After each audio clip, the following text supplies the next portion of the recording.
ამერიკის შეერთებული შტატების პრეზიდენტი აცხადებს, რომ უკრაინა რუსეთის დედაქალაქს თავს არ უნდა დაესხას. დონალდ ტრამპმა ამის შესახებ მას შემდეგ ისაუბრა, რაც ამერიკულმა მედიამ გაავრცელა ცნობები, რომ მან ვოლოდიმირ ზელენსკის კითხა, შეეძლო თუ არა კიევს მოსკოვსა ან სანქტ-პეტერბურგზე იერიშის მიტანა. იმ შემთხვევაში თუ შეერთებული შტატები მას შესაბამის შეიარაღებას მიაწვდიდა.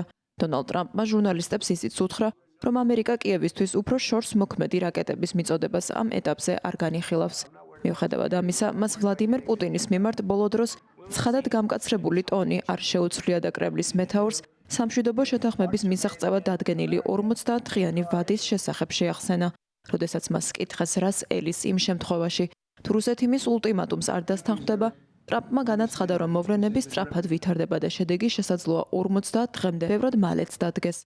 50 დღის ბოლოს თუ შეთანხმებას ვერ მივაღწიეთ, ძალიან ცუდი იქნება. ტარიფები გაგრძელდება და მას სხვა სანქციებიც დაემატება.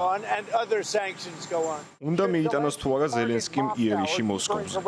არა, იგი მოსკოვს არ უნდა დაესხას თავს. რატომ აძლევთ პუტინს დამატებით 50 დღეს უკრაინაში ომის გასაგრძელებლად? არ მგონია, რომ 50 დღე ძალიან დიდი დრო იყოს. შედეგი უფრო ადრეც შეიძლება მივიღოთ. ეს შეკითხვა ბაიდენისთვის უნდა დაგესვათ. რატომ ჩაგვითრია ამ ომში? ახლა უკრაინის მხარეს ხართ? არა, მე არავის მხარეს არ ვარ, იცით, ვის მხარეს ვარ? კაცობრიობის. მინდა შევაჩერო კვირაში 1000-ობით ადამიანის მკვლელობა. მინდა რომ შეწყდეს სისხლისღვრა რუსეთ-უკრაინის ომში. სწორედ ამის მომხრე ვარ.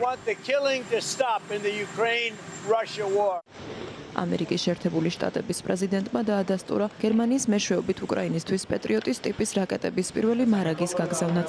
კიევისთვის ევროპული ქვეყნების გავლით ამერიკული იარაღის მიწოდების პროცესში გერმანია ძალიან აქტიურად არის ჩართული. ამის შესახებ ნატოს გენერალურმა მდივანმა მარკ რუტემ ისაუბრა, რომელიც გასულ კვირას ბერლინში კანცლერ ფრიდრიხ მერცს შეხვდა. თავად მერციც ბოლო დღეების განმავლობაში არაერთხელ დაუკავშირდა ტრამპს და დაარწმუნა, რომ გერმანია უკრაინისთვის ამერიკული იარაღის მიწოდების პროცესში გადამწყვეტ როლს შეასრულებს. ამას ჩვენივე ინტერესებიდან გამომდინარე ვაკეთებ, თქვა მერცმა, ეს უკრაინას დაეხმარება დაიცვას თავი რუსეთის მიერ განხორციელებული ტერორისტული დაბომბვის კამპანიისგან. ეს ერთადერთი გზაა მოსკოვზე ზეწოლის გასაძლიერებლად, რათა საბოლოოდ შედგეს სამშვიდობო შეთანხმება.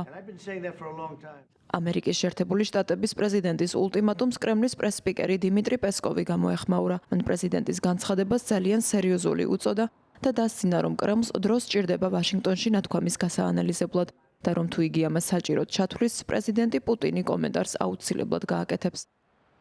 თუმცა როგორც ჩანს, ამ დრომდე რუსეთის აგრესიის ინტენსივობა არ იკლებს. უკრაინის საჰაერო ძალებმა 4 შაბათს დილით განაცხადეს, რომ მოსკოვამ მათი მიმართულებით 400 დრონი და 1 ბალისტიკური რაკეტა გაისროლა, რომელთა სამიზნე ხარკივის 3 ქალაქი, მათ შორის ვოლოდიმირ ზელენსკის მშობლიური კრივი რიგი აღმოჩნდა.